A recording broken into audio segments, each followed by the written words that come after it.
Bismillahirrahmanirrahim. Assalamualaikum warahmatullahi wabarakatuh. Alhamdulillah wassalatu wassalamu ala Rasulillah wa ala alihi wa sahbihi wa mawalah wa la hawla wa la quwata illa billahi wa ba'du. Alhamdulillah, segala puja dan puji hanya milik Allah subhanahu wa ta'ala. Salawat dan juga salam kita hadiahkan kepada Rasul kita Nabi besar Muhammad sallallahu alaihi wa ala alihi wasallam. Kita lanjutkan kembali kajian kita, masih membahas kitab Bahjah Qulubil Abrar, dan kita masuk pada poin ke-21, 10 perkara dari fitrah manusia.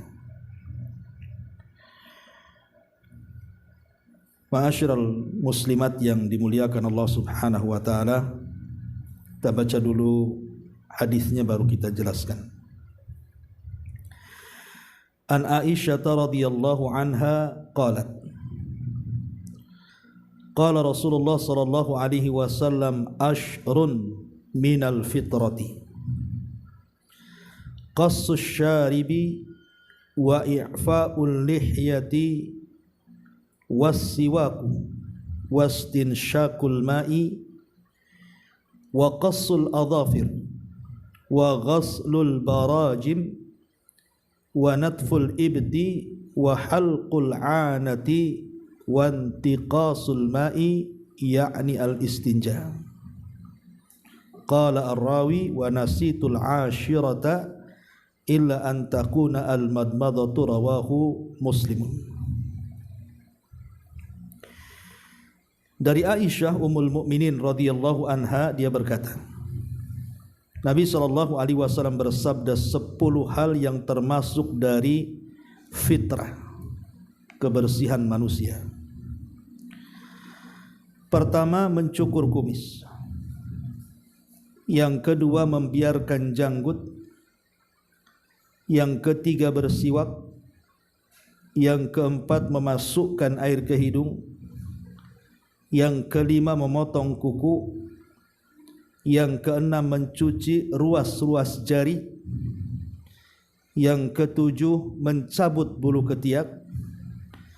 Yang kedelapan, memotong bulu kemaluan. Yang kesembilan, bersuci dengan air, yakni istinja. Dan berkata rawi hadis, dan aku lupa yang ke-10, bisa jadi yang dimaksud adalah berkumur-kumur. Taib, ma'asyiral muslimat yang dimuliakan Allah subhanahu wa ta'ala, hadis ini menjelaskan kepada kita bahwa agama Islam ini adalah agama yang sangat indah sekali, karena di dalamnya mengajarkan kepada kita tentang fitrah manusia. Sesuatu yang menjadi indah dan bersih bagi manusia diajarkan dalam Islam. Dan tentu syariat ini bukan hanya syariat Islam, tetapi juga mencakup seluruh syariat para nabi, mengajarkan kepada tiap-tiap umatnya tentang sunanul fitrah, sunnah-sunnah kebersihan. Jadi Islam itu betul-betul mengajarkan kebersihan kepada kita, karena kebersihan itu sangat erat kaitan dengan kesehatan. Nah, dalam hadis ini Nabi sallallahu alaihi wasallam menyebutkan ada 10 dari sunanul fitrah, sunnah-sunnah fitrah, sunnah-sunnah kebersihan bagi kita. Dan siapa yang mengamalkan 10 perkara ini, maka hidupnya akan bersih dan akan sehat. Dalam riwayat yang lain Nabi SAW mengatakan al-fitratu khamsah. Fitrah manusia itu ada 5 perkara. al-khitan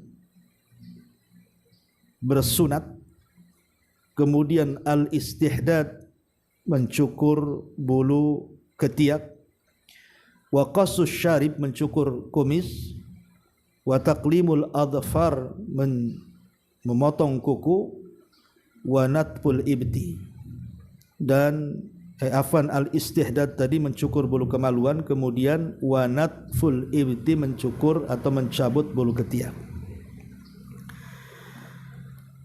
Baik, ma'asyiral muslimat yang dimuliakan Allah Azza wa Jalla, kita bahas satu persatu. Tentu 10 fitrah ini mencakup laki-laki dan mencakup perempuan.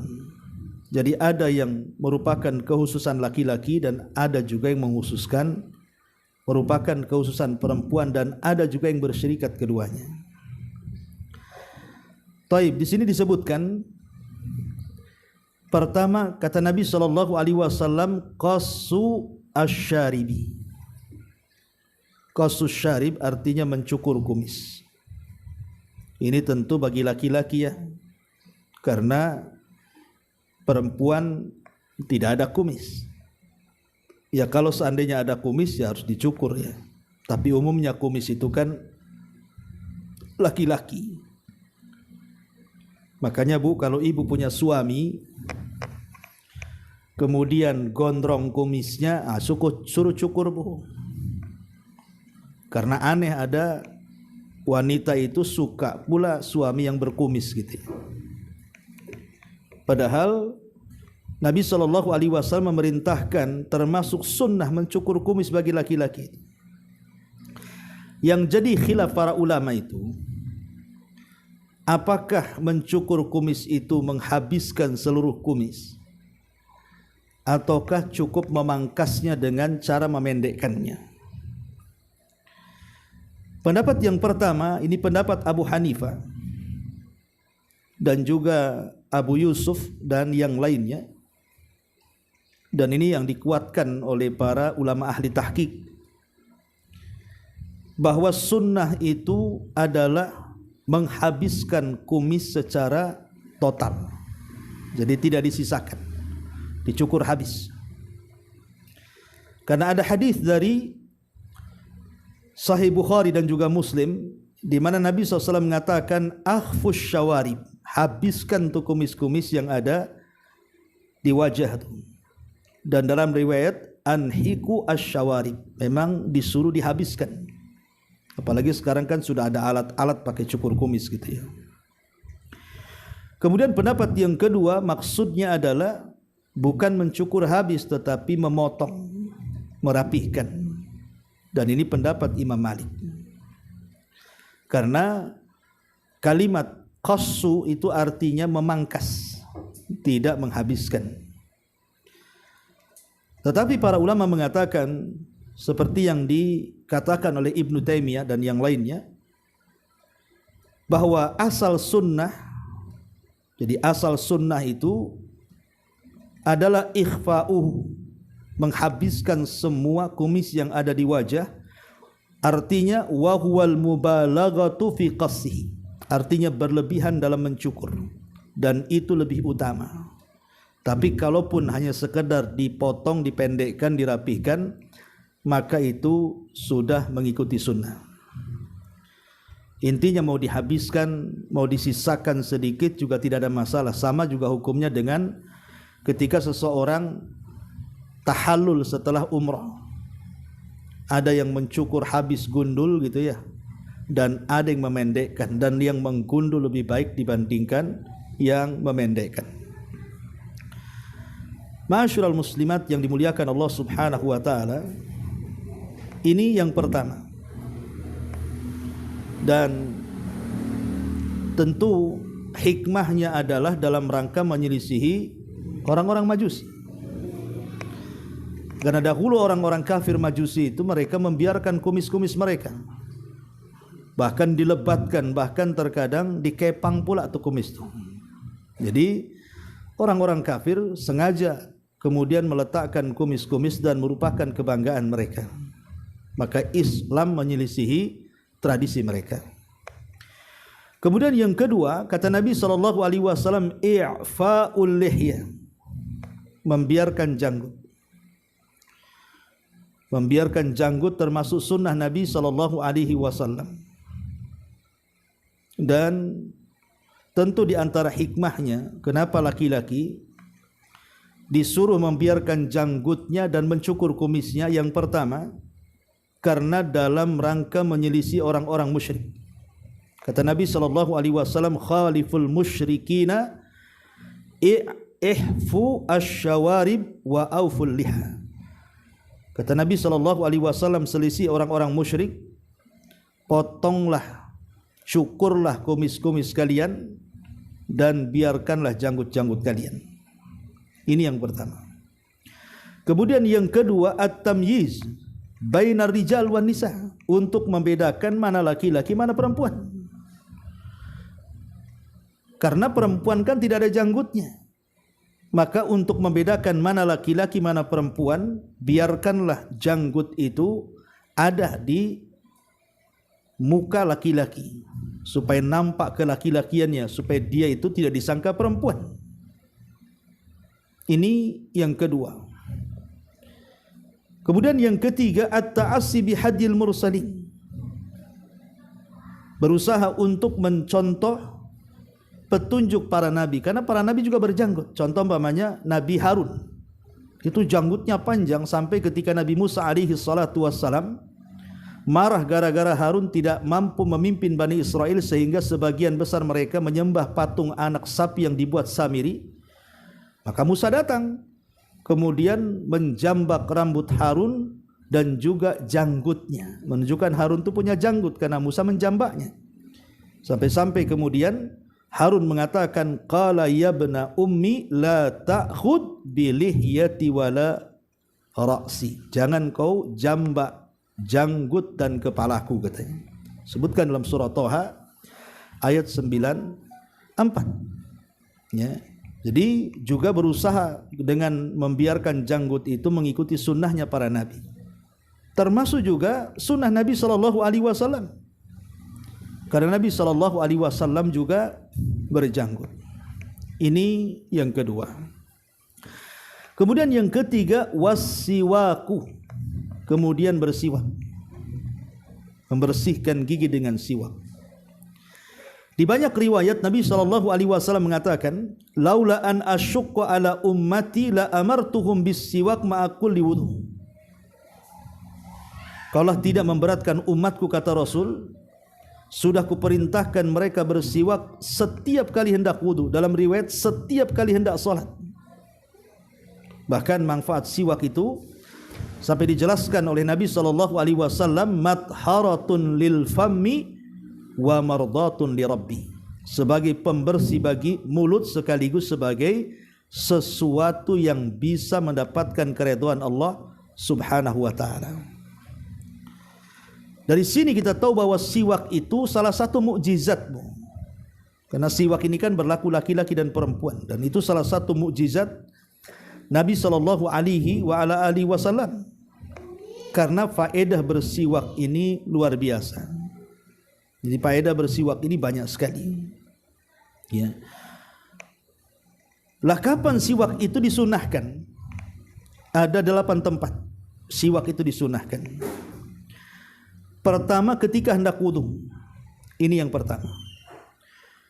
Kemudian yang kedua, ketika hendak sholat. Kemudian yang ketiga, ketika bangun dari tidur di malam hari. Kemudian yang keempat, ketika berpuasa di awal siang, dan itu hukumnya boleh. Kemudian yang kelima, ketika hendak membaca Al-Quran atau membaca zikir. Kemudian yang keenam, ketika hendak tayammum dan mandi besar. Kemudian yang ketujuh, ketika hendak masuk ke dalam rumah. Dan yang kedelapan, ketika hendak tidur dan ketika hendak melakukan hubungan suami istri, serta ketika berubah bau mulut. Itulah di antara tempat-tempat disunnahkan untuk bersiwak. Makanya Nabi SAW saat detik-detik wafatnya, Bu, ketika Nabi SAW berada di rumah Ummul Mukminin Aisyah radhiyallahu anha, jadi masuklah Abdurrahman itu putra Abu Bakar, ke ruangan Aisyah radhiyallahu anha, dan ketika itu Rasul sudah sakit parah sekali dan tidak bisa bicara. Ketika Abdurrahman memegang siwak, maka Nabi SAW seolah-olah mengisyaratkan dengan wajahnya bahwa dia ingin siwaknya Abdurrahman. Maka Aisyah radhiyallahu anha meminta siwak yang di tangan Abdurrahman, kemudian melembutkan dengan giginya, digigit-gigit gitu ya. Kemudian diserahkan kepada Nabi SAW. Kata Aisyah, aku tidak pernah melihat Rasul bersiwak seindah itu, katanya.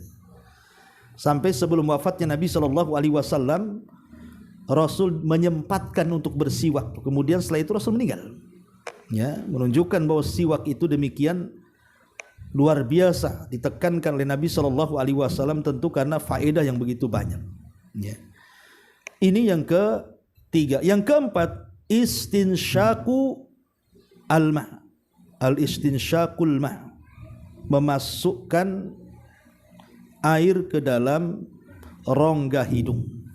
Itu disebut istinsyak namanya. Nah, Nabi SAW tentu ketika menganjurkan kita memasukkan air ke hidung, baik ketika wudu atau di luar wudu, tentu ada tujuannya. Tidak mungkin tidak ada tujuannya, Bu, ya. Dan tentu paling besar tujuannya adalah demi kesehatan. Karena sebagian para pakar kesehatan bahwa istinsyak itu hakikatnya mencuci rongga hidung dari segala macam kotoran, Bu. Jadi kotoran-kotoran yang bersarang di hidung itu, mulai daripada debu sampai kepada bakteri, lah itu disapu bersih itu oleh air yang kita masukkan. Makanya kalau bisa memasukkan air ke hidung baik ketika wudu ataupun di luar wudu, itu maksudnya betul-betul sampai ke dalam. Bukan hanya disentuh saja hidungnya, Bu, dimasukkan tuh airnya betul, ya, sampai ke dalam hidung. Makanya orang yang, bayangkan coba kalau seseorang itu berwudu minimalnya mengikuti sholat wajib, berarti 5 kali kan, Bu, 5 kali sehari kan sholat itu. Sementara sunnah wudu itu kan memasukkan air ke hidung kan 3 kali itu. Bayangkan 3 kali 5, 15 kali coba kita mencuci rongga hidung kita itu. Ya, gimana kalau umpamanya kita betul melakukannya, maka insya Allah seseorang itu akan sehat hidungnya yang berakhir kepada pernafasannya. Karena bagaimanapun itu kesehatan kan. Makanya orang yang terkena isfa dan penyakit yang lainnya itu karena ada kotoran dan bakteri di hidungnya. Dan Islam itu luar biasa, ya. Sampai dalam berwudu saja, kalau kita mau mengungkap bagaimana rahasia wudu ditinjau dari kesehatan itu, Islam itu luar biasa. Nah, salah satunya adalah istinsyak dengan air. Ini yang keempat. Kemudian yang kelima, qassu al-adhfar atau adhafir. Qassu al-adhafir. Qassu al-adhafir adalah memotong kuku. Jadi memotong kuku juga bagian daripada sunnah Nabi SAW. Dan para ulama melarang seseorang membiarkan kukunya lebih daripada 40 hari, Bu. Jadi kalau bisa sebelum 40 hari, maka kuku itu sudah dipotong. Itu berdasarkan riwayat Imam Muslim. Ya, berdasarkan riwayat Imam Muslim bahwa tidak boleh membiarkan kuku lewat dari 40 hari. Ya, kalau bisa sih tiap Jumat lebih baik kan gitu ya, tiap minggu, supaya makin bersih lagi. Ya, karena bagaimanapun penyakit-penyakit itu kan terkadang muncul dari kotoran-kotoran yang terselip di kuku-kuku, Bu. Kalau kita tinjau umpamanya penelitian para pakar kesehatan kan, ya, adanya telur-telur cacing, ya, akhirnya kemudian orang itu jadi cacingan, itu karena kukunya panjang-panjang tuh, sudah panjang-panjang hitam-hitam lagi, banyak di situ kotorannya. Makanya kenapa kemudian Islam ini mengajarkan kebersihan. Karena kalau sudah sampai kemudian telur-telur cacing itu kemudian kita makan lewat makanan yang kita makan tanpa menggunakan sendok gitu kan, masuklah kemudian kotoran itu ke dalam badan kita, itu menimbulkan banyak penyakit nanti Bu. Bisa kekurangan gizi, kekurangan kalori, kekurangan protein, kehilangan darah, macam-macam tuh jadinya tuh. Ya. Penyakit cacing dan begitu seterusnya kan. Lihat bagaimana kemudian Islam ini mengajarkan kepada kita kesehatan luar biasa, sampai kita disuruh untuk memotong kuku-kuku kita supaya jangan membawa penyakit. Ya. Makanya saya heran gitu ya. Saya pernah lihat di YouTube Bu, ada orang itu mendapatkan penghargaan dari murid atau dari mana tuh. Itu berpuluh-puluh tahun tuh kukunya enggak dipotong Bu, sampai melingkar-lingkar panjangnya kemana-mana tuh. Enggak kebayang tuh mau garuk-garuk gimana caranya tuh. Kalau gatal kepala itu kukunya sampai 2 meter tuh Bu. Nah ini cacingnya banyak mungkin di kuku tuh. Jadi Islam mengajarkan kesehatan. Kalau bisa sebelum 40 hari potong kukunya. Ya, biasanya suka manjang-manjangin kuku ini ibu-ibu biasanya itu apa Bu? Ya, potonglah kalau umpamanya kukunya panjang-panjang itu. Ini termasuk juga 10 dari fitrah manusia. Kemudian yang keenam, ghuslu al-barajim. Ghuslu al-barajim di sini dimaknai mencuci ruas-ruas jari. Sebenarnya lebih umum daripada itu, bukan hanya ruas-ruas jari. Jadi setiap ada lekukan dalam tubuh, antara ruas jari, ruas kaki, lipatan-lipatan dalam tubuh itu disunahkan untuk dibersihkan. Itu maknanya barajim. Tapi ada juga yang mengatakan maksudnya sela-sela yang ada di jari baik kaki ataupun tangan. Karena disitulah terselip kotoran-kotoran juga. Nah ini juga bagian daripada kebersihan kan. Ya. Ini yang keenam. Yang ketujuh, natful ibti. Naftul ibti, mencabut bulu ketiak. Jadi mencabut bulu ketiak itu termasuk sunnah Nabi SAW. Dan ini juga sama sebagaimana kita tidak boleh membiarkan kuku lebih daripada 40 hari. Kalau bisa bulu ketiak juga, kalau bisa jangan sampai lebih 40 hari Bu. Kadang ada orang yang sengaja membiarkan kayak hutan lebat tuh Bu, hutan lindung, ya kan? Itu banyak kutunya tuh. Ya, jadi kalau bisa itu bulu-bulu ketiak itu dicabut. Kalau bisa mencabut lebih baik dicabut Bu. Maksudnya dicabut pakai tangan, sakit-sakit sedikit nggak apa-apa lah, supaya tumbuhnya agak lama. Ya, walaupun para ulama mengatakan boleh juga dicukur, tapi biasa kalau dicukur itu kan tumbuhnya cepat kan gitu ya. Karena manfaatnya kan banyak Bu ya. Ya, mencukur bulu ketiak itu kalau ditinjau dari kesehatan itu bisa mengurangi jumlah keringat, ya kan? Kemudian mencegah terjadinya infeksi bakteri, kemudian membuat ketiak halus, mulus, bersih, bisa menjaga penampilan. Ya, banyaklah pokoknya. Ya, intinya bahwa ketika syariat memerintahkan sebuah perintah pasti ada kebaikannya. Ya, terutama perempuan ya itu kan masalah kecantikan Bu. Ya, kalau bisa nggak pantas lah kalau seorang perempuan kok bulu ketiaknya lebat itu ya. Gimana menurut dunia jadinya ya? Kalau bisa cukur bersih dan jangan ditumbuhkan. Kemudian yang nomor 8, halqul anah, mencukur bulu kemaluan, atau disebut al-istihdad namanya, mencukur bulu kemaluan. Dan mencukur bulu kemaluan sekali lagi sunnah berdasarkan kesepakatan madhab, baik Hanafiyah, Malikiyah, Syafi'iyah, Hanabila, semua mengatakan sunnah, dan itu berdasarkan ijma konsensus para ulama. Karena banyak hadis-hadis yang menjelaskan tentang masalah ini. Ya. Bahkan sebagian para ulama hukumnya makruh kalau seandainya kemudian seseorang itu membiarkan bulu kemaluannya tidak dicukur. Dan ini adalah pendapat mazhab Syafi'i dan Hambali, karena Nabi SAW menyunahkan kepada kita untuk mencukur bulu kemaluan. Ya. Dan itu banyak riwayatnya, dan juga pendapat para ulama juga sama. Dan tentu ada maksudnya kan, Bu. Kenapa Nabi SAW memerintahkan kita untuk mencukur bulu kemaluan baik laki-laki atau perempuan? Karena manfaatnya banyak.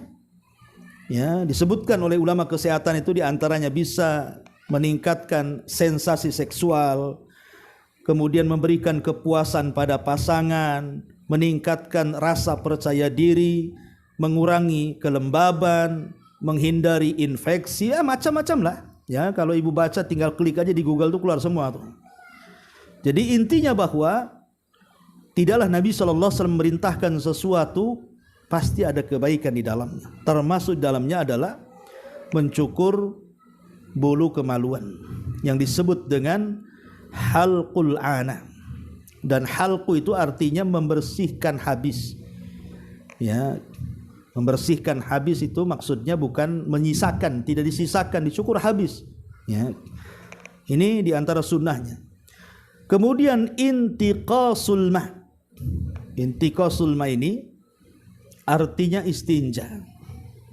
Apa istinja itu?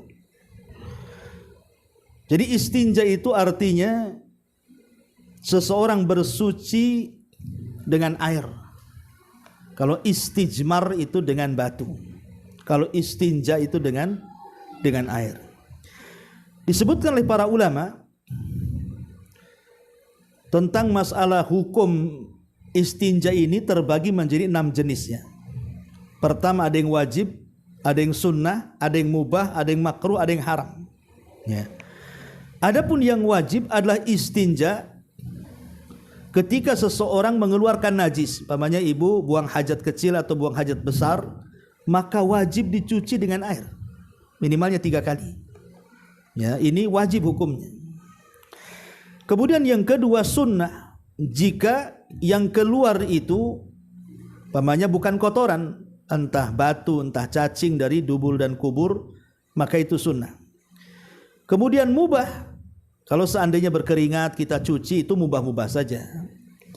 Kemudian makruh, jika yang keluar adalah umpamanya seseorang ibu kentut, ya, apakah kentut yang bersuara atau tidak, maka tidak usah dicuci. Ya, itu ulama mengatakan makruh kalau dicuci. Ada yang mengatakan haram, ya haram kalau seandainya istinjanya itu umpamanya dengan air hasil nyuri. Ya, jadi airnya itu hasil nyuri, itu tak boleh. Ya. Ataupun istinja dengan perasan-perasan buah-buahan seperti pakai jus. Ngapain jus untuk istinja, untuk cebok? Jus dimakan lah, Bu, ya. Nah, itu haram hukumnya, tidak boleh.